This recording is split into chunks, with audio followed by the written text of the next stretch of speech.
கர்த்தருடைய பரிசுத்த நாமத்துக்கு மகிமை உண்டாவதாக. இந்த ஹோலி ஸ்பிரிட் கிறிஸ்துவினால் கர்த்தருடைய வார்த்தையை உங்களோடு கூட பகிர்ந்து கொடுக்கிறேன். நாங்கள் மிகவும் சந்தோஷப்படுகிறோம். கர்த்தருடைய வார்த்தையை உங்களுக்கு கொடுத்து இந்த ஊழியத்தின் மூலமாய் கர்த்தருடைய வார்த்தை ஓய்வு நாளுடைய ரகசியங்கள், ஓய்வு நாளுடைய சத்தியங்கள் எல்லாம் உங்களுக்கு இந்த வீடியோவில் கொடுத்திருக்கிறோம். தயவு செய்து நீங்கள் பார்க்கிறது மாத்திரமல்லாமல், கேட்கிறது மாத்திரமல்லாமல், உங்களால் முயன்ற வரைக்கும் மற்றவர்களுக்கு அதை பிரயோஜனமாக்கி கொள்ளும்படி விதையுங்கள். கர்த்தர்களை ஆசீர்வதிப்பாராக. இந்த ஓய்வு நாளில் ஒவ்வொருவரும் கட்டளையின்படி நம்முடைய சமூகத்தில் ஆசரித்தே ஆக வேண்டும். அல்லேலூயா. இந்த பழைய ஏற்பாடு அப்படின்னு சொல்லி அது பழையது என்று போடாதபடிக்கு அஸ்திவாரம் என்பது அதுதான். எங்கு போனாலும் அஸ்திவாரம் இல்லாமல் எந்த ஒரு வீடும் நிற்காது. அல்லேலூயா. கட்டளையின்படி நாம் வாழ்வோமானால் இந்த பூமியிலும் பரலோக ராஜ்யத்துக்குள்ளும் நுழைய போவதற்கு பிழைப்பதற்கு ஏதுவான வழியை தேவனாகிய கர்த்தர் நமக்கு அவர் கொடுத்திருக்கிறார். அல்லேலூயா. ஓய்வு நாளை கீழ்ப்படிந்து ஆராதிங்கள். கர்த்தர் உங்களை ஆசீர்வதிப்பாராக. இந்த ஒவ்வொரு ஓய்வு நாளும் சனிக்கிழமை இந்த ஊழியத்தினுடைய நோக்கமே ஒவ்வொரு பிள்ளைகளும் அவர்கள் சீர்கெட்டு போய்விடக்கூடாது. வேதத்தின்படி ஆரம்பத்திலிருந்து அஸ்திவாரம் அவர்கள் சத்தியத்தின்படி அவர்கள் நடந்து கொள்வார்கள். ஆனால் வாலிப நாட்களிலே அவர்கள் தன்னை தப்புவிப்பதற்கு கொள்வதற்கு ஏதுவான பாதுகாப்பு, தெய்வ பயம், பரிசுத்தம் அதை எல்லாற்றும் அறிந்து கொண்டார்கள். ஆனால் தவறு நேரிடும் பொழுது பயங்கரங்கள் இக்கட்டு சுமந்து கொள்வது அவர்களை பிரித்து கொள்கிற, விலகிக் கொள்கிற, தற்காத்து கொள்கிறதான ஒரு அபிஷேகத்தையும் பாதுகாப்பையும் அவர் பெற்றுக்கொள்ள வேண்டும் என்பதான ஒரு நோக்கத்தோடு கூட கர்த்தர் எங்களுக்கு கொடுத்ததான இந்த ஊழியம் ஒவ்வொரு பிள்ளைகளையும் தேவனுக்கு முன்பாக பயந்து நடக்க வேண்டும். கட்டளைகளின்படி ஒரே நோக்கம்தான். அல்லேலூயா. அதற்கு தாய் தகப்பன் தன் பிள்ளைகளை எப்படி வளர்க்க வேண்டும், அந்த பிள்ளைகள் எப்படி கர்த்தருக்குள்ளாக இருக்க வேண்டும், அர்ப்பணிக்க வேண்டும் என்று சொல்லி ஆரம்பிக்கப்பட்ட இந்த ஊழியத்தில் இதை மற்ற பிள்ளைகள் நீங்கள் கேட்பீர்களானால் மற்றவர்களும் இதை கேட்கும்படி நீங்கள் இந்த வார்த்தையை விதைக்கும்படி தாழ்மையோடு கூட அன்போடு கூட நான் கேட்டுக்கொள்கிறேன். கர்த்தருடைய ஆசீர்வதிப்பாராக. இந்த நாளிலும் கூட நாம் எந்த வேத பகுதியை தியானிக்க போகிறோம்? நியாயாதிபதிகள் 17ஆம் அதிகாரம் 18வது அதிகாரம் முழுவதும் வாசித்து நாம் தியானிக்க முடியாது. ஆனால் அதில் இருக்கிறதான காரியங்களை, சத்தியத்தை நாம் அறிந்து கொள்ள போகிறோம். அல்லேலூயா. ஆமென். இந்த நாளில கண்களை மூடி நாம் ஜெபிக்கலாம். உங்களை நேசிக்கிறேன் அன்பின் பரலோக பிதாவே. நாளில கூட நியாயாதிபதிகள் 17ஆவது அதிகாரத்தை குறித்து நாம் தியானிக்க போகிறோம். மீகாவினுடைய தாயை குறித்து நாம் தியானிக்க போகிறோம். இந்த தாயினிடத்திலிருந்து தேவன் எங்களுக்கு வெளிப்படுத்துகிற காரியத்தின்படி நாங்கள் அதை கற்றுக்கொள்ள, அதில் நாங்கள் வளர, விலகிக் கொள்ள வேண்டிய காரியங்களில் பொல்லாமங்களை விட்டு நலமானதை பிடித்துக் கொள்ளுங்க என்று சொன்னேன். தெய்வ வயதோடு கூட இந்த வார்த்தைக்கு நாங்கள் கீழ்ப்படிந்து இந்த வார்த்தைக்கு செவி சாய்க்க கர்த்தருடைய செய்வீராக பலப்படும். இந்த வார்த்தைக்கு விரோதமாய் இருக்கிற பொல்லாத சர்ப்பத்தின் வல்லமைகள் நிர்மூலமாகட்டும். இயேசுவின் நாமத்தினாலே ஒரு ரத்தத்துக்களாக ஒப்புக் கொடுக்கிறோம். இயேசுவின் நாமத்தில் கேட்கிறோம் ஜீவனுள்ள நல்ல பரமபிதாவே. ஆமென், ஆமென். நியாயாதிபதிகள் 17ஆம் அதிகாரம். எப்ராயிம் மலை தேசத்தானாகிய மீகா என்னும் பேருள்ள ஒரு மனுஷன் இருந்தால் அவன் தன் தாயை நோக்கி, உன்னிடத்தில் இருக்கிற 1100 வெள்ளிக்காசு களவு போயிற்றே, அதை குறித்து என் காதுகள் கேட்க நீ சாபமிட்டாயே. அந்த பணம் இதோ என்னிடத்தில் இருக்கிறது, அதை எடுத்தவன் நான் தான் என்றான். அதற்கு அவன் தாய், என் மகனே, நீ கர்த்தரால் ஆசீர்வதிக்கப்படுவாய் என்றாள். அல்லேலூயா. அவன் அந்த 1100 வெள்ளிக்காசை தன் தாயினுக்கு திரும்ப கொடுத்தான். அவள் வெட்டப்பட்ட ஒரு சுரூபத்தையும் வார்ப்பிக்கப்பட்ட ஒரு விக்கிரகத்தையும் உண்டு பண்ண, நான் என் கையில் இருந்த இந்த வெள்ளியை என் மகனுக்காக முற்றிலும் கர்த்தருக்கென்று நியமித்தேன். இப்பொழுதும் இதை உனக்கு திரும்ப கொடுக்கிறேன் என்றான். அவன் அந்த வெள்ளியை தன் தாய்க்கு திரும்ப கொடுத்தான். அப்பொழுது அவன் தாய் 200 வெள்ளிக்காசை எடுத்து தட்டான் கையிலே கொடுத்தாள். அவன் அதனாலே வெட்டப்பட்ட ஒரு சுரூபத்தையும் வார்ப்பிக்கப்பட்ட ஒரு விக்கிரகத்தையும் பண்ணினான். அவைகள் மீகாவின் வீட்டில் இருந்தது. அல்லேலூயா. ஆமென். நடந்த சம்பவங்கள் நீங்கள் இந்த அதிகாரம் 17ஆவது அதிகாரம் 18வது அதிகாரம் முழுவதும் நீங்கள் வாசித்து பாருங்கள். அங்கே மீகா என்பவன், மீகாவுடைய தாய் அவள் சேர்த்து வைத்த 1100 வெள்ளிக்காசை தன் மகன் அவருடைய மகன் மீகா என்பவன் திருடி எடுத்துக்கொண்டான் என்று சொல்லி நாம் பார்க்கிறோம். அதை கேட்கும் பொழுது, அதை குறித்து அது அவள் தேடின பொழுது அது காணாமல் போயிருக்கிறது என்பதை உணர்ந்த உடனே தன் பிள்ளையுடைய காதுகள் கேட்க அவள் என்ன செய்தா, சேர்த்து வச்ச பணம் இல்ல எங்கன்னு தேடி தேடி பார்த்து அது எங்கேயோ திருடு போயிடுச்சு, யாரோ எடுத்துட்டாங்க அப்படின்னு சொன்னோன்னே அவள் என்ன செய்தா, தன் பிள்ளையுடைய காதுகள் கேட்க சாபமிட்டாள். சாபமிட்டாயே என்று சொல்லி அந்த பணத்தை மறுபடியும் திரும்பி அது என்னிடத்துல தான் இருக்குன்னு சொல்லி அந்த மகன் என்ன செய்யறான், அது திருப்பி தன் தாயிடத்துல கொடுக்கிறான். இங்க பார்க்கும் பொழுது ரெண்டு பேருமே மகனிடத்துல தாயிடத்திலும் தவறு இருக்கு. அல்லேலூயா. முதலாவது திருடக்கூடாது. பிற பொருளை திருடாதே, இச்சியாதே என்று சொல்லி தேவனாகிய கர்த்தர் கட்டளையிலே அவர் எழுதி கொடுத்திருக்கிறார். ஆனால் இந்த பிள்ளை தன் தாய்க்கு தெரியாமல் அதை திருடிட்டு இருக்கிறான். அது அந்த பணம் சேர்த்து வச்ச பணம் அது காணவில்லை என்று சொன்னோடனே அவள் சாபமிட்டு காதுகள் கேட்க நீ சாபமிட்டாயே என்று சொல்லி இடத்துல நாம் பார்க்கிறோம். அல்லேலூயா. நல்ல காரியங்கள். இது ஏன் இந்த பணத்தை ஏன் அவள் இது காணவில்லை என்று சொன்ன உடனே அவள் ஏன் சாபமிட்டாள் என்றால், அந்த பணத்தை அவள் அத ஒரு சூபத்தை, ஒரு விக்கிரகத்தை, இவையெல்லாம் ஆண்டவர் கர்த்தருக்கென்று நியமித்தேன் என்று சொல்லி ஆண்டவருக்காக ஒரு பொருத்தனை செய்து இந்த வெள்ளி காசை எல்லாம் அவன் என்ன செய்யறா, சேர்த்து வைக்கிறார். தேவனுக்கென்று ஒரு காரியத்தை செய்யணும். இவ பார்க்கும்பொழுது இவள் நல்ல பயபக்தியுள்ள, தேவன் மீது பக்தி உள்ளவள் என்று சொல்லி நாம் பார்க்கிறோம். அல்லேலூயா. ஆமென். இப்ப பார்க்கணும், இந்த மீகா ஏன் இப்படிப்பட்ட ஒரு காரியத்தை சபிக்க நேர்ந்தது? ஏனென்றால் தன் தேவனை ஆராதிக்க வேண்டும் என்பதற்காக. நாட்களை பார்க்கும்பொழுது நியாயாதிபதிகள் நாட்களிலே தேவனோடு கூட முகமுகமாய் பேசுவதும் சத்தத்தை கேட்கவும் முடியாது. அந்த நாட்களிலே ரொம்ப அபூர்வம். தேவனுடைய சத்தத்தை கேட்கும், தேவனுடைய வார்த்தையை கேட்பதற்கும், நல்ல வழிகளில் நடப்பதற்கும், ஒருவரும் நடத்துவதற்கும் இல்லை. அவர்களுடைய இஷ்டம் போல வாழ்ந்து வந்தார்கள். அல்லேலூயா. இஸ்ரவேலுடைய தேவனை குறித்து அறிந்து கொள்வதற்கு வாய்ப்பில்லை. தன்னுடைய மனதுக்கு எப்படி நடக்கணுமோ, தன் பார்வைக்கு எப்படி நடக்கணுமோ இஷ்டப்பட்டு அவருடைய வழிகளில அவர்கள் நடந்தார்கள். ஆனா ஒரு மனுஷன் தன் இஷ்டப்படி, தன் சிந்தைக்கு, தன் பார்வைக்கு இதுதான் சரி என்று நடக்கும் பொழுது அதுல என்ன நேரம் என்று சொல்லி பார்க்கும்போது துன்பம் தான் வரும், ஒழுங்கினங்கள் வரும், மரணம் வரும், சாபம் வரும். அல்லேலூயா. ஆனால் இஸ்ரவேலின் தேவனாகிய கர்த்தர் கொடுத்த கட்டளைகளை அறிந்து அதில் நடக்கும் பொழுது அதுல ஜீவன் மாத்திரம், நித்திய ஜீவன், பிழைப்பு, ஆசீர்வாதம், சமாதானம் இருக்கும். ஆனா இந்த நியாயாதிபதிகளுடைய காலத்துல இஸ்ரவேலுடைய தேவனுடைய கட்டளைகள், பிரமாணங்கள் எல்லாம் அப்படியே மறந்து போனாங்க. எங்களுக்கு ராஜா தான் வேணும், யாராவது ஒருத்தர் மேல இருக்கணும், அவங்க கீழே உட்கார்ந்துட்டு அவங்க என்ன செய்வாங்க, நீ அவங்க சொல்றதபடி செஞ்சுட்டு அப்படியே அடிமை போல அவங்க செஞ்சுட்டு போவாங்க. அவர்களுக்கா சுயமா ஒரு ஞானமும் பாவத்தை செய்வதற்கு மாதிரி தன் இஷ்டப்படி நடந்து கொள்வது பாவ அறிவு அவர்களுக்கு இருக்கும். ஆனால் மற்றவர்களுக்கெல்லாம் ராஜா அந்த கட்டளை போட்டு அந்த படி நடந்துட்டு போயிடும். வேற யாராவது ஒரு அதிகாரி இருக்கணும், நான் சுயமா நான் நடக்க வேண்டும். அல்லேலூயா. ஆமென். அந்த நாட்களில் தேவனாகிய மனுஷன் தன்னுடைய இஷ்டத்தின்படி வாழ்கிறவர்களிடத்துல தேவன் பிரியமாய் இருக்க முடியாது. மாம்சத்துக்குரியவர்கள் தேவனுக்கு பிரியமாய் இருக்க மாட்டார்கள். அல்லேலூயா. அப்ப தேவனை அறிந்து கொள்ள வேண்டும் என்றால் அவர் கொடுத்த கட்டளையின்படி கட்டளைகளை அறிந்து கொள்ள வேண்டும், கட்டளைகளை நடந்து கொள்ள வேண்டும். அப்படி இஸ்ரவேல் தேசத்துல இப்படி தேவன் நடத்துகிறதான வழி நடத்துதல் இல்லாத நாட்களில இந்த மீகாவின் தாய் ஆண்டவரை மீது மிகவும் அன்புள்ளவளா. இஸ்ரவேலின் தேவன் அவர் எப்படிப்பட்டவர், அவரை குறித்து அதிகமான ஞானம் இல்லை, ஆனால் தேவன் மீது ஒரு நம்பிக்கையும் விசுவாசமும் அவளுக்கு இருந்தது. நாம் என்ன செய்யலாம், எல்லாரும் பறந்து போகலாம், ஆனால் இஸ்ரவேலின் தேவன் ஒருவர் உண்டு. நான் என்ன செய்ய போறேன் தெரியுமா, ஆண்டவரை இன்னும் அதிகமா தேட போறேன், ஆண்டவருக்கு என்று நான் என்ன செய்ய போறேன், என் வீட்டுல ஒரு ஜெப அறையை உண்டு பண்ண போறேன், என் ஆண்டவரை என் வீட்டு முழுவதும் ஆண்டவருடைய பிரசனத்தை கொண்டு வர போறேன், நான் ஆராதிக்கிற குடும்பமா எங்க வீட்டை நான் மாற்ற போறேன் அப்படின்னு சொல்லி இன்னும் அதிகமாக கர்த்தருக்குள் ஆசீர்வதிக்கப்பட வேண்டும் என்று சொல்லி தன் இருதயத்துல எண்ணினவளால் ஆண்டவருக்கு என்று இந்த பணத்தை அவள் என்ன செய்யலாம், சேர்த்து வைக்கிறான்.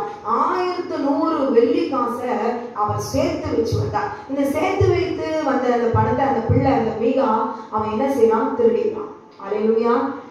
திருடிட்ட உடனே தேவனுக்கென்று அவள் அவ்வளோ சேர்த்து வைத்த பணம் திருடி போயிட்டே என்று வேதனையில சாபம் பெற்றார். அல்லேலூயா. பிள்ளையுடைய காதுகள் கேட்க சாபம் பெற்ற உடனே அதை அறிந்த அந்த பிள்ளை மறுபடியும் கொண்டு வந்து தன் தாயின் இடத்துல அந்த பணத்தை திரும்ப அவன் கொடுத்துட்டான். அல்லேலூயா.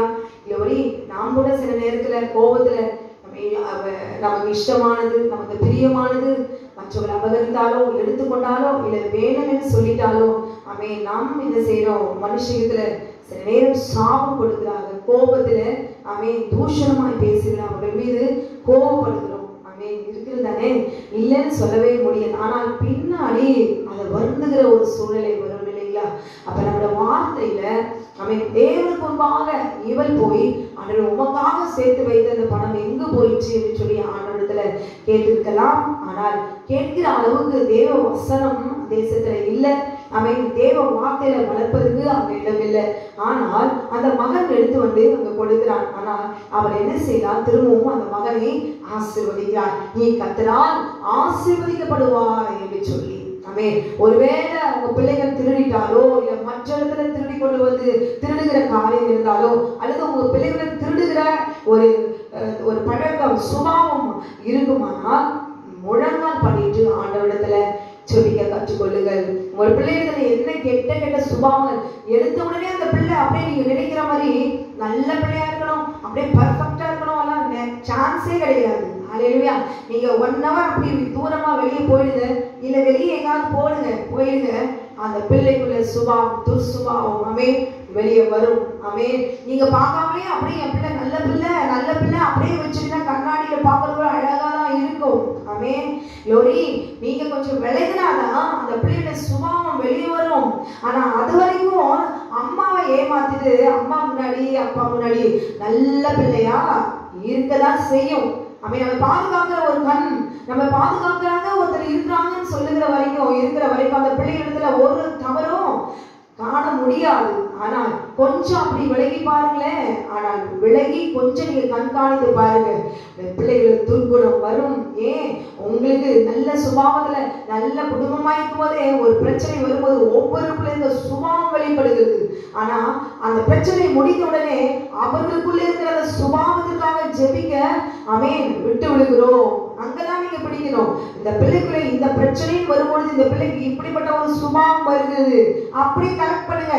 நான் பெற்றெடுத்த பிள்ளைதான், நான் நல்லவனா இருக்கிறேன், ஆனா இந்த பிள்ளைக்குள்ள இப்படிப்பட்ட சுபாவம் எப்படி வந்தது? அந்த சுபாவத்துக்காக நீங்க ஜெபித்தீங்களா? அவன் திருடி இருக்கிறான். மீகா பாருங்க, அந்த தாய் எவ்வளவு கஷ்டப்பட்டு சேர்ந்திருக்கான் தேவனுக்கு என்று ஒரு காரியம் செய்யணும். ஆனா அந்த பிள்ளை திருடி இருக்குது பாருங்களேன். அப்ப அந்த திருடுகிற அந்த சுபாவம் எங்கிருந்து வந்தது? நிறைய பேர் சொல்லுவாங்க, அப்பா மாதிரியே திருடுறான் பாரு, அவங்க அப்பா மாதிரியே போய் பேசுறான் பாரு. அப்படி சொல்றதுக்கு முன்னாடி நீங்க கொஞ்சம் யோசிச்சு பாருங்க. நீங்க அப்படி சொல்றதை நிறுத்திட்டு எனக்குள்ள திருடுகிற சுபாவம், கண்ணுல மற்றொரு பொருள நகையை திருடுகிற சுபாவம், இதெல்லாம் எனக்குள்ள இருக்கிறதுனாலதான் இப்படி வந்திருக்குன்னு சொல்லி முதல்ல மத்தவங்கள குறை போடாம தாயாக என் ரத்தத்தின் வழியா இந்த சுபாவம் வந்திருக்குது ஆண்டவரே, இல்லைன்னா வந்திருக்குது ஆண்டவரே ஆண்டவர் முன்னாடி நீங்க சொல்வீர்களானால், சுபாவம் கெட்ட கிரிகள்லாம் வரும்போது மட்டும் தாய் வேறு தகப்பன் வேறு.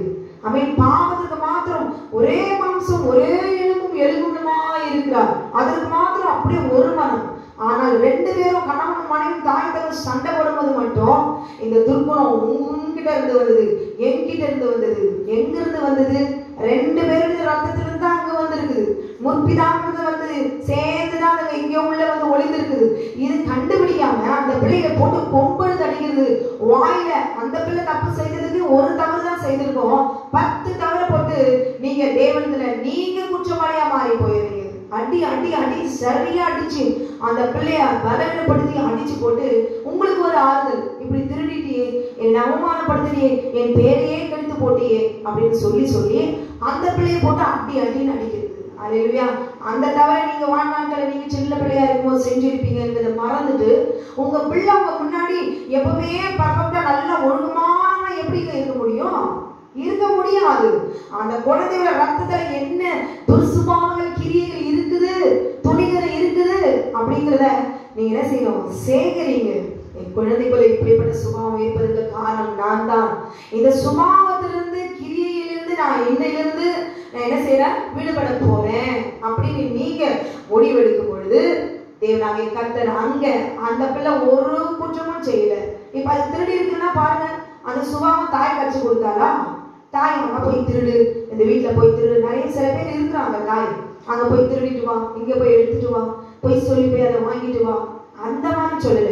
இயற்கையாவே ஒரு பிள்ளைக்குள்ள ஒரு மனுஷனுக்குள்ள துர்சுபாவங்கள் உண்டு. அப்ப உங்க குழந்தைக்குள்ள அப்படி இருக்கும் பொழுது முதலாவது அந்த பிள்ளைய அடிக்கிறத நிறுத்திடுங்க. தொடர்ந்து அப்படி செய்யும் பொழுது நீங்க பிறகு கையாளுங்க. எடுத்த உடனே நீங்க கோபத்துல போட்டு அடிக்கிற ஒரு பிரயோஜனம் இல்லை. உங்க மேல கோபப்பட்டு அந்த பிள்ளை உங்களை விட்டு விலகி போகும், அன்பில்லாமல் போய்விடும். அதனால தேவ சமூகத்துல போய் உங்களை தாழ்த்தி அறிக்கையிட அந்த பிள்ளைகளை அன்பு காட்ட அந்த துர்சுபாவத்தை தேவன் நீக்கி போடுவார். அல்லேலூயா, ஆமென். அது மாத்திரமல்ல, இவர்கள் மீகாவுடைய தாய் தேவ பக்தி உள்ளவர். தேவனுடைய பிரமாணத்தின்படி மறுபடியும் தேவனோடு கூட உறவு கொள்ள வேண்டும் என்று சொல்லி ஆண்டவருக்காக தன்னுடைய வீட்டை தேவனுக்கு என்று ஒரு ஜெப வீட்டை உண்டாக்க வேண்டும் என்று சொல்லி அவன் சுவாமிக்கு ஒரு அறை வீட்டை நியமித்து வைத்திருந்தான். மீகா பாருங்க, அந்த பிள்ளை சுவாமிக்கு ஒரு அறை வீட்டை நியமித்து அவன், ஏன்னா அங்க இஸ்ரவேலுடைய தேவன் யெகோவாவை குறித்த அறிவு இல்லை, எப்படி ஆராதிக்கணும், எப்படி தொழுது கொள்ளணும், அவர் எப்படிப்பட்டவர் என்பதான அவன் சத்தியத்தை அறிந்து கொள்கிற ஒரு ஆசாரியனோ ஒரு ஊழியக்காரனோ லேவியனோ இல்லாத நாட்கள் அது. ஆனால் இவர்கள் பாருங்க, தேவனை ஆராதிக்கணும், இன்னும் ஆண்டவர்கிட்ட ஏதாவது செய்யணும், ஆண்டவர்கிட்ட தன்னுடைய வீட்டை ஜெப வீடா உன்னை நியமிக்கணும், என் பிள்ளைய அந்த பிள்ளை என்னுடைய பெற்றெடுத்து அந்த பிள்ளைய மீகாவர் ஒரு ஊழியக்காரனா தேவனுக்கு ஆசாரியனா அர்ப்பணிக்கணும்ங்கிற அந்த தாயினுடைய விசுவாசம் நம்பிக்கை மிகவும் உயர்ந்தது. ஆனால் இஸ்ரவேலின் தேவனை எப்படி ஆராதிக்கணும் சத்தியத்தை அவன் அறியவில்லை. அல்லேலூயா. இன்றைக்கு நீங்க தெரிந்து கொள்ளுங்க, மீகாவுடைய தாய் போல தேவனை எந்த இடத்துல வேணாலும் ஆராதிக்கலாம், எப்படி வேணாலும் ஆராதிக்கலாம், தன் இஷ்டம் போல ஆராதிக்கலாம். இப்படி சொந்த புத்தியில தன் இஷ்டம் போல பார்வைக்கு ஏற்றபடி ஆராதிக்காமல் இந்த ஓய்வு நாளை பரிசுத்தமாய் ஆசரிக்க நினைப்பாயாக. முதலாவது தேவனுடைய கட்டளைப்படி இந்த நாள் தேவனை ஆராதிக்க நாள் என்பதை உணர்ந்து ஒரு தாய் அல்லேலூயா அவன் கீழ்ப்படிந்து தன் பிள்ளையை மீகாவை அவள் எப்படி ஒரு ஜெப வீட்டை உண்டாக்கி அதுல ஆண்டவருக்கு என்று அவள் சேர்த்து வைத்த பணத்தை அதுல இருந்து எடுத்து 200 வெள்ளிக்காசு கொடுத்து தட்டான் கையிலே கொடுத்தால் அவன் அதிகாலே ஒரு வெட்டப்பட்ட சுரூபத்தையும் வார்ப்பிக்கப்பட்ட ஒரு விக்கிரகத்தையும் பண்ணினான். அவைகள் மீகாவின் வீட்டில் இருந்தது.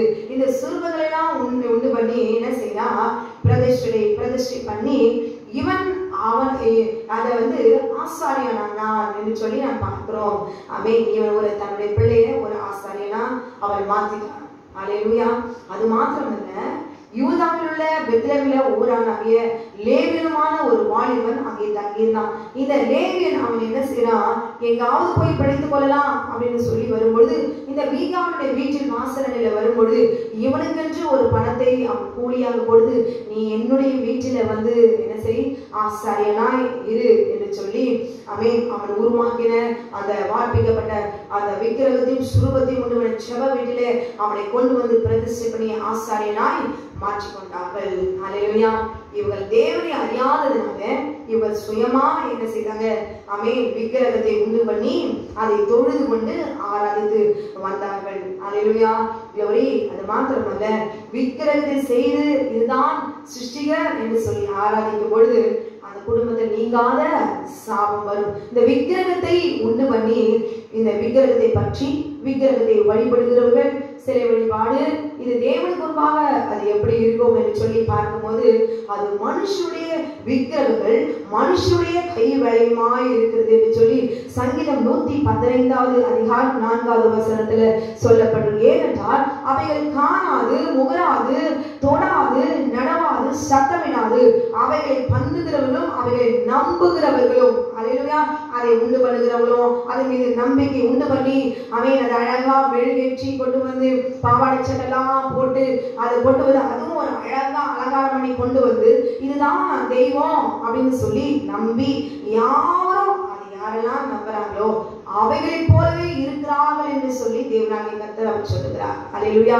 சிலை வழிபாடு தேவனுக்கு எரிச்சல் உண்டாகிற காரியம். சங்கீதம் 78வது அதிகாரம் 58 வசனத்துல அப்படி பார்க்கும்பொழுது, இவள் தேவன் மீது நம்பிக்கை வைத்தவரல்ல, ஆனால் பாருங்க, தேவனுடைய சாபத்தை பெற்றுக் கொள்ளும்படி தேவனுக்கு பிரியமில்லாத ஒரு காரியத்தை, இது தேவனுக்கு பிரியம் என்று தேவனை அறிவில்லாத ஒரு செய்யை அவர் அங்கு செய்து கொண்டு தன் குடும்பத்துக்கு நீங்காத ஒரு சாபம் உண்டாக்குற காரியத்தை அவர் செய்து விட்டார். அல்லேலூயா.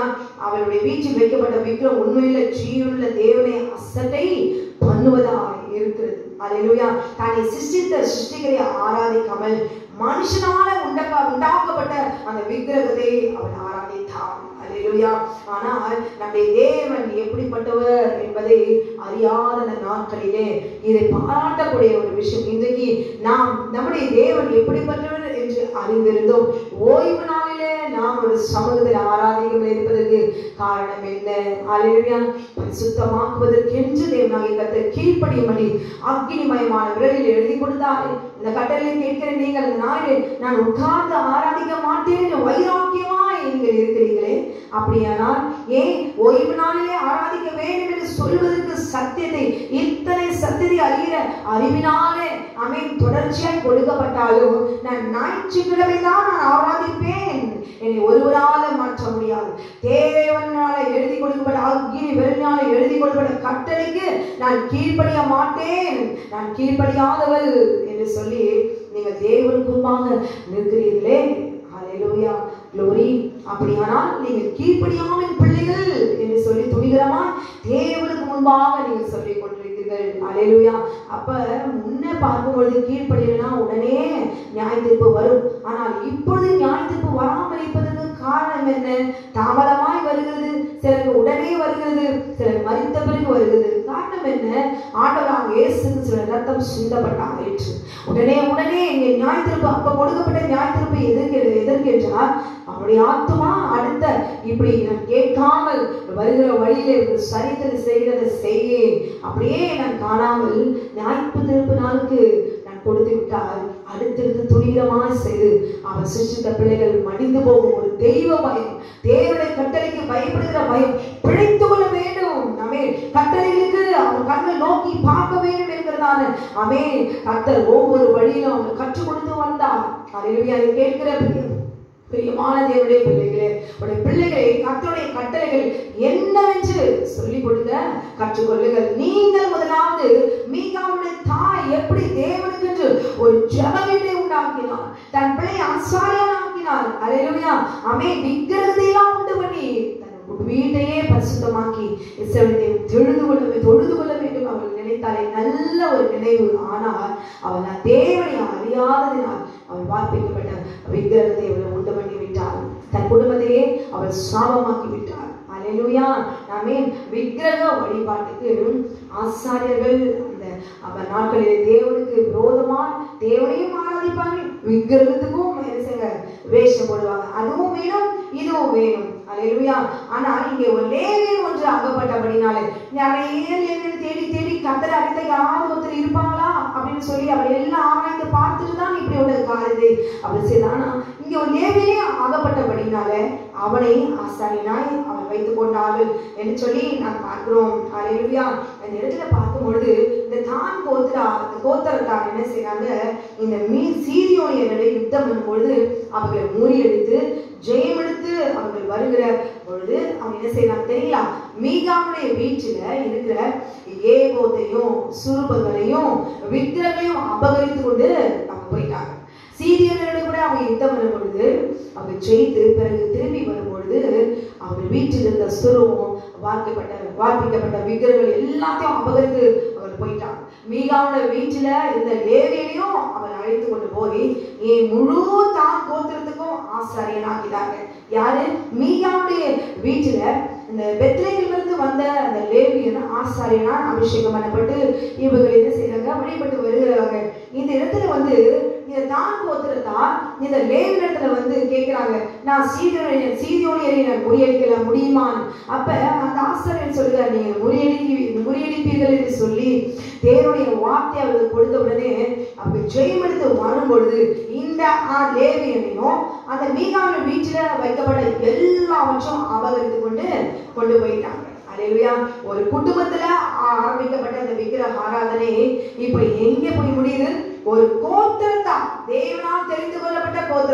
இஸ்ரவேலுடைய கோத்திரம் ஒரு கோத்திரம் முழுவதும் விக்கிரக ஆராதனையை செய்யும்படி ஆமென் இது வழிகாட்டி இருக்கிறது. அல்லேலூயா. முழு கோத்திரத்தார் சோரம் போய் ஒரு தாயுடைய தவறான ஒரு ஆராதனை என்ன செய்து ஒரு கோத்திரமே விக்கிரக வழிபாடு செய்வதற்கு அடித்தளம் போடப்பட்டிருக்கிறது. அல்லேலூயா. இன்றைக்கு சிலை வழிபாடு செய்கிறவர்கள் ஞானஸ்நானம் எடுத்துக்கொள்ளுங்கள், ஞானஸ்நானம் எடுங்கள், மூழ்கி ஞானஸ்நானம் எடுங்கள் என்று சொன்னாலே அவங்க என்ன செய்யறாங்க? தேவன் எங்களுக்கு தன் இஷ்டப்படி நான் ஞானஸ்நானம் எடுத்துக்கொள்கிறேன், வேதத்தின்படி ஞானஸ்நானம் எடுத்துக்கொள்ள வேண்டும், மூழ்கி ஞானஸ்நானம் எடுத்துக்கொள்ள வேண்டும். அல்லேலூயா. இதை தனக்கு ஏற்றபடி போதிக்க வேண்டும். அவர்களோடு கூட சத்தியத்தை அறிந்து கொள்வது, உண்மையான சத்தியத்தை அறிந்து அதன்படி தேவனுடைய சத்தியத்துக்குள்ளாக இன்னும் வளர வேண்டும் என்ற நோக்கம் இல்லை. தன்னுடைய குடும்பத்துக்கு ஏற்றபடி, தன் பிள்ளைகளுக்கு ஏற்றபடி, தன் இஷ்டத்துக்கு ஏற்றபடி அவன் எனக்கு மூழ்கி ஞானஸ்நானம், எனக்கு தெளிப்பு ஞானஸ்நானம் போதும். அல்லேலூயா. ஒவ்வொரு மற்ற ஜாதிகளிடத்துல அவர்கள் தன்னுடைய தேவனை ஒரே விதமாக தேடுகிறார்கள். ஆனால் கிறிஸ்தவர்கள் மாத்திரம்தான் பல பிரிவுகள். அல்லேலூயா. ஆனால் தேவன் இஸ்ரவேலுடைய தேவனை சத்தியத்தை அறிந்து நாம் தேட வேண்டும். அல்லேலூயா. அன்னைக்கு ஒரு விக்கிரகத்தினால அவள் ஏற்படுத்தப்பட்ட ஒரே ஒரு பெண்ணால ஒரு தேவனால் தெரிந்து கொள்ளப்பட்ட சந்ததி முழுவதும் விக்கிரக ஆராதனை. யாத்ராம் 20வது அதிகாரத்துல தேவனாகிய கர்த்தர் 10 கட்டளைகளை அவர் கொடுத்திருக்கிறாரு. இந்த பிள்ளைகள் எல்லாம் கானான் தேசத்துக்குள்ளாக உள்ள போவதற்கு முன்பாகவே ஆண்டவரே சிலர் கட்டளைகளை கொடுத்து, உன்னை அடிமைத்தன வீணாக எகிப்து தேசத்திலிருந்து புறப்பட பண்ணின உன் தேவனாகிய கர்த்தர் நானே, என்னை எஞ்சி உனக்கு வேறு தேவர்கள் உண்டாயிருக்க வேண்டாம், மேலே வானத்திற்கு கீழே பூமியிலும் பூமிக்கு தண்ணீரிலும் உண்டாயிருக்கொப்பான ஒரு சொர்பத்தையாகிலும் விக்கிரகத்தையாலும் உண்டாக்கவே வேண்டாம், அதை நமஸ்கரிக்கும் சேவிக்கும் வேண்டாம் என்று தேவனாகிய கர்த்தர் அவர் சொல்லி இருக்கிறார். ஆனால் இதை அறிந்து கொள்ளக்கூடிய நாட்கள் சூழ்நிலை அந்த நாட்களிலே இல்லை. ஆனால் இந்த நாட்களிலே இன்றைக்கு அவனுடைய வார்த்தை போதிக்கப்பட்ட இந்த நாட்களிலும் கூட இன்னும் அறிந்து கொள்ளபடி எனக்கு தெரியும். ஆனால் இந்த சத்தத்தை மறுபடியும் தேவனாகிய கர்த்தர் அவருடைய கட்டளைகளை சொல்வதற்கு காரணம் என்ன? தேவன் அவங்களை நேசிக்கிறார் என்பதை புரிந்து கொள்ளுங்கள். அவருடைய பிள்ளைகளை பயபக்தியாய் வளர்க்க கற்றுக்கொள்ளுங்கள். அல்லேலூயா. இவங்க என்ன செய்யறாங்க? இந்த 4 கோத்திரம் அவர்கள் கொண்டு போய் அந்த சீரியோனியரை முறியடித்த அந்த இடத்துல அங்க என்ன செய்யறாங்க? அந்த ஆசாரியனை ஏற்படுத்தி அங்க கொண்டு வந்த மீகாவுடைய வீட்டுல கொண்டு வந்த விக்கிரகத்தையும் சொர்பத்தையும் கொண்டு வந்து இதுதான் தேவன் என்று சொல்லி, இதுதான் எங்களுடைய தெய்வம் என்று சொல்லி, இஸ்ரவேலுடைய தேவன் இதுதான் என்று சொல்லி அந்த தேசத்துல அவர்கள் சிலை வழிபாடு ஏற்படுத்தினார்கள். ஹல்லேலூயா. ஒரு கோத்திரம் முழுவதும் தேவனுடைய சாபத்தை பெற்றுக்கொள்ள முடியும். ஒரு கோத்திரம் முழுவதும் சோரமாக வைத்தது யார்? ஒரு பெண்ணுடைய செயல், ஒரு தாயினுடைய மீகாவுடைய தாயினுடைய செயல் இருந்தது சொல்லி நாம் பார்க்கிறோம். ஹல்லேலூயா. ஆமென். விக்கிரகம் என்றால் ஒரு சிலையை பிடித்து அதை மாத்திரம் நம்புவது மாத்திரம் அல்ல. நகையா இருக்கலாம், உங்கள் கணவரா இருக்கலாம், உங்கள் தாய் தகப்பனா இருக்கலாம், உங்களுடைய சொத்தா இருக்கலாம், உங்களுடைய நம்பிக்கையா இருக்கலாம், அழிந்து போகிற எந்த ஒரு காரியத்தின் மீதா இருக்கலாம். இது எல்லாம் விக்கிரகங்கள் என்று சொல்லி தேவனாகிய கர்த்தர் அவர் சொல்லி இருக்கிறார். ஹல்லேலூயா. அது மாத்திரமல்ல, உங்களுடைய சுபாவங்களும் முரட்டாட்டம், கோபம், எரிச்சல், மாம்சத்தின் கிரியைகள் இவைகள் எல்லாம் இது விக்கிரக ஆராதனைக்கு சமம். 1 சாமுவேல் 15வது அதிகாரம் 23வது வசனத்தை எடுத்து வாசித்து பாருங்க. அது மாத்திரமல்ல, எபேசியரில விக்கிரக ஆராதனைக்காரன், பொருளாசைக்காரன், அசுத்தன், இவை எல்லாம் தேவனுடைய ராஜ்யத்தை சுதந்திரிக்க முடியாது. அல்லேலூயா. கொலோசியர்ல பார்க்கும் பொழுது 3வது அதிகாரம் 5வது வசனத்துல மாம்சத்துல உண்டு பண்ணுகிறதான அந்த கிரியைகள், பொருளாசை உண்டு பண்ணுகிறதான எண்ணத்துல உண்டு பண்ணுகிற அந்த கிரியைகள் விக்கிரகாரனுடைய சரீரத்தின் மூலமா, உடைய அவயவங்களின் மூலமாய் உண்டு பண்ணுகிறதான அழிவுக்கு எதுவாய் கொண்டு வருகிறதான கிரியைகள், சுபாவங்கள், இவைகள் எல்லாம் விக்கிரக ஆராதனைக்கு சமம் என்று தேவனாகிய கர்த்தர் அவர் சொல்லுகிறார். அல்லேலூயா.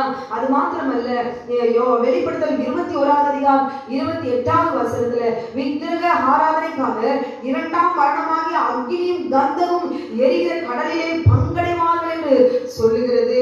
அது மாத்திரமல்ல, 1 யோவான் 5வது அதிகாரம் 21வது வசனத்துல விக்கிரகங்களுக்கு விலகி நம்மை காத்துக்கொள்ள வேண்டும். அல்லேலூயா.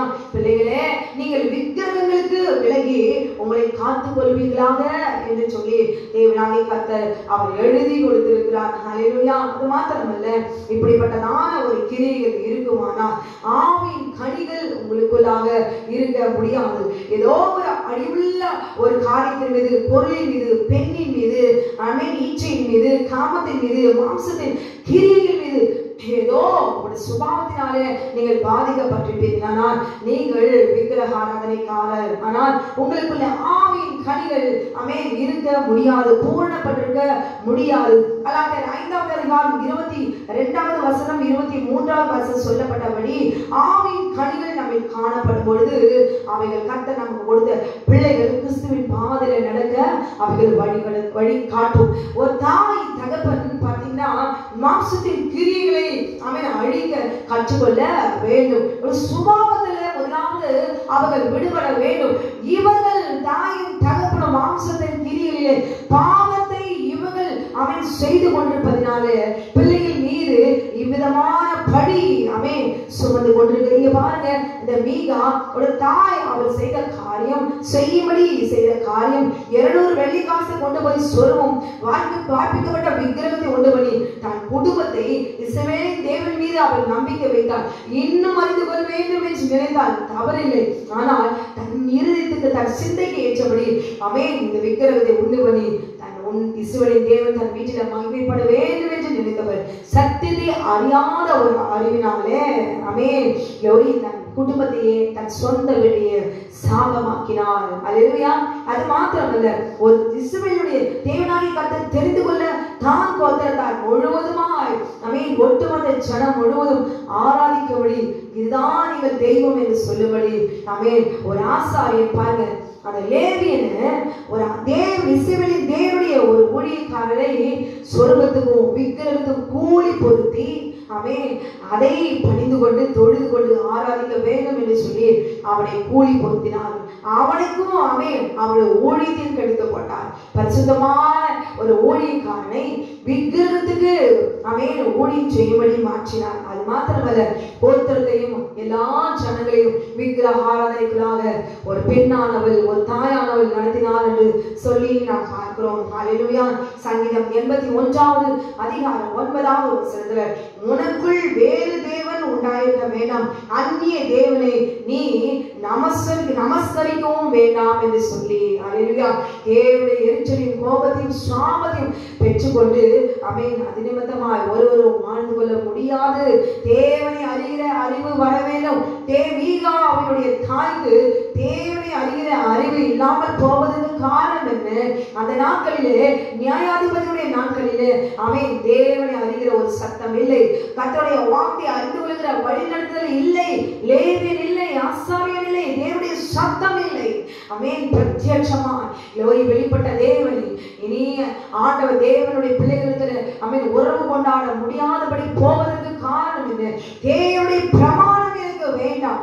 என்னுடைய பிரமாணம், என்னுடைய சுயநீதியின்படி என் சிந்தைக்கு எது சரின்னு சொல்லுதோ அதன்படி நான் நடப்பேன் என்று சொல்லி வாழ்கிற ஒரு வாழ்க்கையில மரணம் உண்டு, துன்பம் உண்டு, நஷ்டம் உண்டு, நீங்காத சாபம், நீங்காத சமாதானம் இல்லாத ஒரு குடும்பமாக சீர்குலைந்து போகிறதான ஒரு சூழ்நிலை அந்த குடும்பத்துல இருக்கும் என்பதை உணர்ந்து மீகாவுடைய தாய் அவள் செய்தத நல்ல எண்ணங்கள் தான், ஆனால் தவறான முடிவுகள். ஹல்லேலூயா. சத்தியத்தை உணர்ந்து உண்மையாகவே நாம் தெளிவு ஞானஸ்நானம் எடுத்திருக்கிறோமா, மூழ்கி ஞானஸ்நானம் எடுத்திருக்கிறோமா, இதனை சத்தியத்தை அறிகிற அறிவு வேண்டும். ஒருவேளை நான் மூழ்கி ஞானஸ்நானம் எடுக்கவில்லை, இதுவும் ஞானஸ்நானம் தான் என்று சொல்லி நீங்கள் இருப்பீர்களானால் நிச்சயமாய் சத்தியத்தை அறியாதபடி மீகாவுடைய தாய் எப்படி சாபத்தை பெற்றுக் கொண்டாலோ அதுவே நீங்கள் நம்பி இருக்கிறதான தெளிப்பு ஞானஸ்நானம், அதுவும் ஒரு விக்கிரக ஆராதனைக்குள்ளாக தள்ளி நீங்கள் தேவனுடைய ராஜ்யத்தை சுதந்திரிக்க முடியாது. ஹல்லேலூயா. ஒருவேளை பொருளாசை மீது உங்கள் நம்பிக்கை இருக்குமானால் தேவனுடைய ராஜ்யத்தை சுதந்திரிக்க முடியாது. ஒருவேளை சுபாவத்தின் மீது நான் இப்படிதான் இருப்பேன், நான் யாருக்கு அழகாம இருப்பேன், ஆனா இஸ்ரவேலின் தேவனை எனக்கு பிடிக்கும், என் சுபாவத்தை என்னால மாற்றிக்கொள்ள முடியாது, ஆனால் தேவனுக்கு என்று நான் நல்ல காரியங்களை செய்வேன் அப்படின்னு நீங்க சொல்வீங்கன்னா நீங்கள் தேவனுடைய ராஜ்யத்தை சுதந்திரிக்க முடியாது. ஹல்லேலூயா. தேவனுடைய கட்டளைப்படி தான் வாழ வேண்டுமா?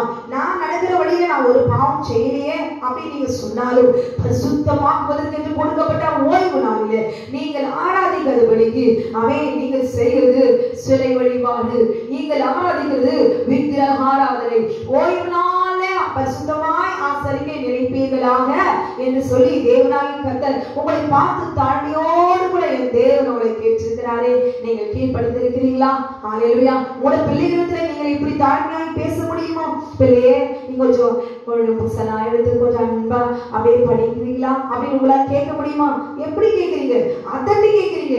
ஏன் கேட்கறீங்க? உங்க பிள்ளை ஒரு தாமம் செய்வது அடிக்கிறீங்க, ஈனமான வார்த்தைகளை பேசுறீங்க, துணிகரமா பேசுறீங்க, கோபப்படுறீங்க. இந்த பிள்ளைக்கு போய் எப்படி நடக்கணும்னு ஞானம் இல்லை, அடித்து கொண்டு போடுறதுக்கு கோபம் வருது. எதுக்கு? ஏன் பிள்ளை, நான் பெற்றிருந்த பிள்ளை, இது ஏன் ரத்தம், நான் படுகிற சாப்பாடு சாப்பிட பிள்ளை, இன்னும் எத்தனையோ காரியங்கள் அதிகாரம் சொல்லிக் கொண்டே போகலாம். ஏன் நீங்க பெற்றிருந்த பிள்ளைகள் மீது உங்களுக்கு இப்படிப்பட்ட ஒரு உரிமை இருக்குமானால், மாம்சமானவனுக்கு இப்படி ஒரு உரிமை இருக்குமானால், சர்வ வல்லமையுள்ள தேவனாகிய கர்த்தருடைய ஆவி உங்களுக்குள்ளே இருக்கிறது. ஆமென். ஆவி அவருக்கு முன்பாக அட்டைதான் நாம வேணும். முழங்கால் யாவும் உட்டணும், நாவும் யாவும் அறியப்படும் அவருடைய நாமத்தை. ஹல்லேலூயா. ஆனால் அவருடைய நாமத்தை இஸ்ரவேலின் தேவனாகிய கர்த்தர் ஓய்வு நாளில் பரிசுத்தமாய் ஆசரிக்க நினைப்பாயாக. யாத்ராகமம் 20ஆம் அதிகாரத்தில் கொடுக்கப்பட்ட 10 கட்டளை, இந்த 10 கட்டளை கிறிஸ்தவர்கள் நீங்கள் கீழ்ப்படுகிறீர்களா? இல்லை. என் தேவன் இயேசு, என் ஆண்டவர் கர்த்தர், என் ஆண்டவர் யெகோவா, என் ஆண்டவர் இருக்கிறவர், அவர் சர்வ வல்லமையுள்ள தேவன் என்று சொல்லி பல நாமங்களை அப்படி அடுக்கடுக்காய் சொல்வீர்கள். ஆனால் யெகோவா கொடுத்த 10 கட்டளை, இருக்கிறவர் கொடுத்த 10 கட்டளை, அது எனக்கு வேண்டாம். இயேசு கிறிஸ்து ரத்தம் சிந்திய பிறகு ஓய்வு நாளை அவர் ஒழித்து விட்டார், நியாயப்பிரமாணத்தை அவர் முடித்து போட்டார். அல்லேலூயா. இப்படி சொல்லுவதற்கு காரணம் என்ன? மீறி இருக்கிற 6 கற்பனை ருசிக்கணுமே, கட்டளையை மீறணுமே. என்னால பாவம் செய்யாம இருக்க முடியாது, என்னால பொய் சொல்லாம இருக்க முடியாது. எனக்கு ஏற்றபடி, என் தேவைக்கு ஏற்றபடி நான் போய் சொல்லிக் கொள்வேன். அல்லேலூயா. க்ளோரி. மற்றவங்களுக்கு முன்பாக நான் நடிப்பேன். என் பிள்ளைகள் எல்லாம் பரிசுத்தமான பிள்ளைகள். என் பிள்ளை எப்படி ஆராதிக்கிறான் தெரியுமா? என் பிள்ளை இப்படியெல்லாம் ஜெபிக்கிறான், முழங்கால் போட்டு ஜெபிக்கிறான். இதுல சந்தோஷம் படாதீங்க. க்ளோரி. உங்க பிள்ளை பரிசுத்தமானவனா இருக்கிறான் என்பதை ஆராய்ந்து பாருங்க. மீகாவுடைய தாய், அல்லேலூயா, மீகா திருட்டுமையா இருந்தா. உங்க பிள்ளை திருடுதா? என் பிள்ளை திருடவே திருடாது நீங்க சொல்லுவீங்க. ஆனா உங்க பிள்ளைகளை திருடுகிற சுபாவம் உண்டு. அல்லேலூயா. உங்க தலையை திருப்பின உங்க பிள்ளை இந்த பக்கம் தலை திருப்புகிற சுபாவம் உண்டு, கண் திருப்புகிற சுபாவம் உண்டு. உங்க பிள்ளை இப்படி திரும்பி போகும்போது போன்ல ஆபாசமான காட்சிகளை பார்க்கும். அல்லேலூயா. க்ளோரி. எத்தனை ஊழியக்காரருடைய பிள்ளைகள் எப்படி ஆபாசமான காட்சிகளை பார்க்கிறீங்க? க்ளோரி. தேவன் உங்களை பார்க்கிறாருங்கிறத பயம் வேண்டும். மீகாவோட வீட்டுல அவன் என்ன செய்யறான்? ஒரு அவன் ஜெபமாலை உண்டு பண்ணது தப்பில்லை. இஸ்ரவேல் தேவனுடைய வீட்டுக்குள்ள இன்னும் அதிகமாய் மகிமைப்படுத்த வேண்டும் என்பது நம்பிய தப்பில்லை, மகிமைப்படுத்த வேண்டும் என்பது தவறு இல்லை. ஆனால் அதில் சொல்லுவதையும் வார்ப்பிக்கப்பட்ட விக்கிரகத்தையும் கொண்டு வந்து இதுதான் என் தேவன் என்று சொல்லும் பொழுது சாபம். அல்லேலூயா. என் பிள்ளை தவறு செய்யாது, என் பிள்ளை பொய் சொல்லாது, திருடாது, களவு செய்யாது, விபசாரம் செய்யாது, இப்படிதான் நீங்க சொல்லும் பொழுது நீங்கள் விக்கிரக ஆராதனை செய்கிற ஒரு தாயாக இருக்கிறீர்கள். என்னை முழங்கால் பண்ணிட்டு என் பிள்ளைக்கு இப்படிப்பட்ட சுபாவம் உண்டு, என் பிள்ளைக்கு நான் இப்படி மீறிட்டான், நான் இப்படி போயிட்டான், தவறு செய்கிற துர்குணம் உண்டு என்று சொல்லி நீங்க ஏற்றுக்கொள்ளும் பொழுதுதான் உங்களுக்கு ஒரு விடுதலை வரும். ஆமென். தான் கொத்துறார் பாருங்க. அவர் ஆசையா தேவனுக்கு இத்தனை காரியங்கள். என் பிள்ளை ஒரு ஊழியக்காரன் ஆகணும், என் பிள்ளை ஒரு ஆசாரியனா மாறணும், என் பிள்ளை அவனுடைய வீடு முழுவதும் தேவனுடைய மகிமை படுத்த வேண்டும் என்று சொல்லி அவர் கொண்ட விசுவாசம் நல்லதுதான். ஆனால் அவர் விக்கிரகத்தை உண்டு, மனுஷனாலே உண்டாக்கப்பட்ட விக்கிரகத்தை அவள் மகிமைப்படுத்தினபடினாலே, தன் வீட்டை அசிசிப்படுத்தினபடினாலே தான் கொத்திருந்தார். என்ன செய்தாங்க? எல்லாம் சாபகத்துக்கு கொண்டு போய்விட்டார்கள். க்ளோரி. ஒன்றுமே இல்லை. அவன் ஆசாரியும் இல்லை, அங்க உண்டாக்குன அவன் சொந்த பணத்தை சேர்த்து வச்சு செய்யப்பட்ட விக்கிரகமும் இல்லை, சொர்க்கமும் இல்லை, எல்லாத்தையும் தூக்கிட்டு போயிட்டாங்க. அல்லேலூயா. இன்னைக்கு என் குழந்தை, என் மனைவி, என் கணவர், என் சொந்தக்காரு, எல்லாம் கிறிஸ்தியர்கள், அப்படி பிறவிலே கிறிஸ்தவர்கள் என்று சொல்லி மாத்தடி சொல்லுகிற மகளே, நீயும் 10 கட்டளைப்படி 10 கட்டளை என்றால் உங்களுக்கு தெரியுமா? ஒரு தாயை இருக்கிற உங்களுக்கு 10 கட்டளை இப்பொழுது கேட்கும் பொழுது அப்படியே தேவ சமூகத்தில் வார்த்தை வரும்போது வாய்த்திலிருந்து சொல்லிடுறாங்க. அப்படி சொல்ல தெரியல, நீங்க இன்னும் விக்கிரக ஆராதனை செய்கிற ஒரு தாயா அப்ப நீங்க மாறாத பிள்ளை எப்படி ஆமென் விக்கிரக ஆராதனைனா என்ன? தான் இஷ்டப்படி வாழ்வதுதான் விக்கிரக ஆராதனை. தான் இஷ்டப்படி வாழ்கிற நாட்கள் தான் ஆராதிப்பேன் என்று சொல்வதுதான் விக்கிரக ஆராதனை. தேவன் சொல்லப்பட்ட நாளிலே நீங்கள் ஆராதிக்கிறபடி மனுஷனாலே ஆமென் உறவு கொள்கிற பாவத்தை செய்கிற பெண்ணை தொடுகிற ஊழியக்காரர்கள் ஏற்படுத்தப்பட்ட சண்டே வர்ஷிப் என்று சொல்லி அந்த நாளில் ஆராதிக்கிறவர்கள் நீங்கள் விக்கிரக ஆராதனைக்காரர்கள். நீங்க சொல்லுகிறீங்களா அவர்கள் கேத்தலிக் அவர்கள் சிலை வழிபாடு என்று சொல்லி? அல்லேலூயா glory. அவர்கள் பார்க்கும்போது பரிசுத்தம் உண்டு. அவர்களும் தன்னை தேவனுக்கு அர்ப்பணிக்கப்பட்டு அவர்கள் வஸ்திரத்தை பார்த்திருக்கீங்களா? அவர்கள் போடுற கன்னியாஸ்திரி போடுற ட்ரெஸ் இன்னைக்கு ஒரு ஊழியக்கார போடப்படுமா? கேத்தலிக் இருக்கிற ஒரு ஃபாதரோட ட்ரெஸ் எடுத்து ஒரு ஊழியக்காரி இன்னைக்கு போட்டு நடமாட முடியுமா? தெருவில் நடமாட முடியுமா? glory. திருப்பல நாடாவை கட்டிட்டு அங்கேயே போட்டுட்டு வேதத்தை எடுத்துக்கொண்டு தைரியமா தெருவில் நடந்து வருவார்கள். கேத்தலிக் இருக்கிற ஃபாதர் இன்னைக்கு ஒரு ஊழியக்காரர் இப்படி ஒரு அங்கேயே போட்டு பழைய சொல்லப்பட்டபடி நாடாவை கட்டிக்கொண்டு அவன் உங்களால தெருவில் நடந்து வேதத்தை எடுத்துக்கொண்டு நடந்து வர முடியுமா? இஷ்டப்பட்ட போட்டு சூட்டையும் போட்டு அமேன் விதவிதமாக இந்த கட்டு அந்த கட்டில் போட்டு அலங்கரிக்கப்பட்டு முன்னாடி வந்து உட்கார முடியல, கண் கூசுது. அமேன். அப்ப நீங்க செய்கிற ஆராதனை என்ன ஆராதனை? விக்கிரக ஆராதனை. இந்த நாளில ஆவிக்குரிய கிறிஸ்தவர்கள், நாங்கள் ஆவிக்குரியவர்கள் சொல்லுகிற ஊழியக்காரர்கள் கேத்தலிக்ல இருக்கிற ஒரு ஊழியரையும் குறைபடுத்தி பேசாதீர்கள். அவர் வஸ்திரத்துல உண்மையிலவர்களாக இருக்கிறார்கள். அவர் கிறிஸ்தவத்தை பார்க்கும்போது பயபக்தி தேவனுடைய பரிசுத்தம் விளங்கும். உங்க வஸ்திரத்திலே உண்மை இல்லையே, உங்க வார்த்தையிலே உண்மை இல்லையே, சண்டே வர்ஷிப்பில் போய் சொல்றீங்களே, தேவன் சண்டே வர்ஷிப்பில் சொல்றீங்களே, சண்டே ஓய்வு நாள் போய் சொல்றீங்களே, அந்த ஓய்வு நாள்ல பரிசுத்தத்தை போதிக்கிறீங்களா? ஆமென். ஒரு தாய் பரிசுத்தமா இருந்தாலும் அந்த குடும்பம் பரிசுத்தமா இருக்கணும்னு சொல்றீங்களா? ஒரு தகவல் பரிசுத்தமா இருந்தாலும் பிள்ளைகள் பரிசுத்தமா இருக்கணும்னு சொல்றீங்களா? பரிசுத்தமாக போதிக்கிறீங்களா? எதுவுமே இல்லை, எல்லாம் போய். இதுக்கு இந்த மாம்சத்தை ருசிக்கணும், இந்த மாம்சத்தை ருசிக்கணும். இந்த மாம்சம் இல்லாம வாழ முடியாது. மகளே நீ தெரிஞ்சுக்கோ, நீயும் கணவனும் சேர்ந்து ஒரு தாயும் தகவலும் சேர்ந்து ஒரே நேரத்தில் 2 பேரும் சாவு வராது. யாராவது ஒருத்தருக்கு ஒரு முன்னாடி ஒருத்தர் பின்னாடி போவாங்க. ஆமென் glory. மகளே ஒருவேளை நீ செத்து போயிட்டனா உன் கணவர் பரிசுத்தமா இருப்பாரா? இல்ல உனக்கு பரிசுத்தமா இருக்க முடியுமா? அவருக்காகவே வாழ்ந்து கொண்டிருக்கிற நீ கொஞ்சம் யோசிச்சு பாரு. முதலாவது நீ மரித்து போவாயனா உன் கணவர் பரிசுத்தமா இருக்க மாட்டார். glory. ஆமென். தேவனை தேட கற்றுக்கொள், தேவனை அறிகிற அறிவினால வளர்ந்து கொள்ளு.